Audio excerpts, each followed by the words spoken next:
નમસ્કાર મિત્રો, વિડીયોમાં તમારું સ્વાગત છે। જી હા મિત્રો, અત્યારે હાલ મોટા અને મહત્વના સમાચાર સામે આવી રહ્યા છે। તો મિત્રો, સમાચારમાં વાત કરીએ તો હેલ્મેટ ન પહેરવું એ પહેલાથી જ ટ્રાફિકના નિયમોમાં ભંગમાં સામેલ હતું, પરંતુ હવે યોગ્ય રીતે હેલ્મેટ ન પહેરવાનું પણ ટ્રાફિકના નિયમોમાં સામેલ કરવામાં આવ્યું છે। એટલું જ નહીં, ટ્રાફિક પોલીસે આ માટે 1000 થી 2000 રૂપિયાનું ચલણ પણ વસૂલે છે। આ નિયમ જાણ્યા પછી પણ ઘણા લોકો હેલ્મેટ પહેરતા નથી અથવા તો હેલ્મેટ પહેરતી વખતે પણ ભૂલો કરે છે।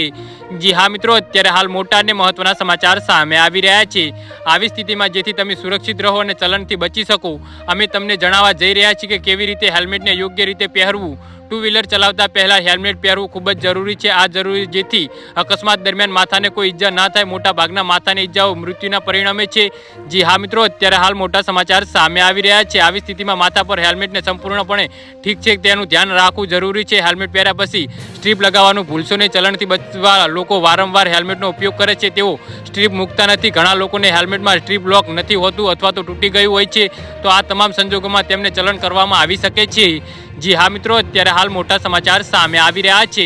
તો મિત્રો, સમાચારમાં વધુ વિગતવાર વાત કરીએ તો 1998માં ભારત સરકારે મોટર વ્હીકલ એક્ટમાં ઘણા ફેરફારો કર્યા હતા। ટુ વ્હીલર સવારોને હેલ્મેટ ન પહેરવા બદલ 2000 રૂપિયા સુધીનો તાત્કાલિક દંડ ફટકારવામાં આવશે। એટલે કે જો બાઇક સવાર હેલ્મેટ પહેરે છે પરંતુ હેલ્મેટ ખુલ્લું રાખે છે તો તેને 1000 રૂપિયાનો દંડ ભરવો પડશે।